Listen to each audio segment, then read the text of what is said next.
ചോദ്യം വായിക്കുക. എയുടെ ശമ്പളം ബിയുടെ ശമ്പളത്തേക്കാൾ 25% കൂടുതലായാൽ ബിയുടെ ശമ്പളം എയുടെ ശമ്പളത്തേക്കാൾ എത്ര ശതമാനം കുറവാണ്? ഇപ്പോൾ ആദ്യം ഒരാളുടെ സാലറി 100 ആണെന്ന് വിചാരിക്കുക. അപ്പോൾ മറ്റേയാളുടെ സാലറി 25% കൂടുതൽ എന്ന് വെച്ചാൽ എത്രയാണ്? 125. അപ്പം 100 125 ആയ കഥ കിട്ടി, 25% വർദ്ധിച്ചു. ഇനി എന്താ? തിരിച്ച് 125 100 ആകുമ്പോൾ ഉണ്ടാകുന്ന കാര്യമാണ് ചോദ്യം. അപ്പം 100ൽ നിന്ന് 125ലേക്ക് മനസ്സിലായി, തിരിച്ച് 125ൽ നിന്ന് 100ലേക്കുള്ളതാണ് വേണ്ടത്. അപ്പോൾ തുടങ്ങുന്ന എവിടെ നിന്നാണ്? 125 എന്നാണ്. എങ്ങോട്ടാണ് പോകേണ്ടത്? 100ലേക്കാണ് പോകേണ്ടത്.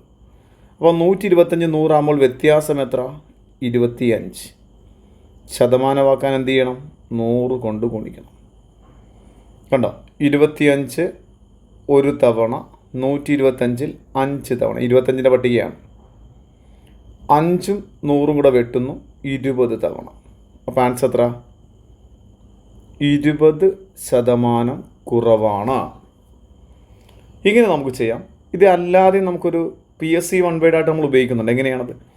ഇങ്ങനെ എയുടെ ശമ്പളം ഇത്ര ശതമാനം കൂടുതലാണെന്നോ കുറവാണെന്നൊക്കെ പറയുമ്പോൾ നമ്മൾ ചെയ്യുന്നത് ശതമാനത്തിൽ പറഞ്ഞിരിക്കുന്നതുകൊണ്ട് അതിൻ്റെ 1 word പറയുന്നത് ഇങ്ങനെയാണ്. ആദ്യം 100/100 എന്ന് തുടങ്ങുക. അതിനുശേഷം ചോദ്യത്തിൽ പറഞ്ഞിരിക്കുന്നു 25% കൂടുതൽ എന്ന് പറഞ്ഞിരിക്കുന്നതുകൊണ്ട് ഡിനോമിനേറ്ററാണ് കാണിക്കുന്നത്. ആ 25 പ്ലസ് 25 എന്ന് കാണിക്കുക. 25% എന്താണ്? കൂടുതൽ. ആ 25 കൊണ്ട് തന്നെ മുകളിൽ ഗുണിക്കുക. മേളിൽ ഗുണിക്കുമ്പോൾ ചിഹ്നമൊന്നും കാണിക്കണ്ട. കണ്ടോ? ഇതാണ് നമ്മുടെ 1 word. ഒന്നുകൂടെ, 100 താഴെയാണ് 25% കൂടുതൽ എന്ന് പറഞ്ഞുകൊണ്ട് പ്ലസ് 25 കൊടുത്തിരിക്കുന്നത്. മുകളിൽ ആ 25 കൊണ്ട് ഗുണിച്ചാൽ മതി. ഇങ്ങനെ തന്നെ സെയിം ആൻസർ ഇടുക. 100 × 25 മുകളിലുണ്ട്, താഴെ 125. ഇപ്പോൾ വെട്ടിയ പോലെ പറ. 25ൻ്റെ ടേബിൾ ഇത് 1 തവണ, 5 തവണ, 5ഉം 100ഉം കൂടെ എത്ര തവണ? 20 തവണ. അപ്പോൾ ആൻസർ എത്രയായി? 20% എന്ന് തന്നെ കിട്ടും. 2 തരത്തിലും നമുക്ക് ചെയ്യാം.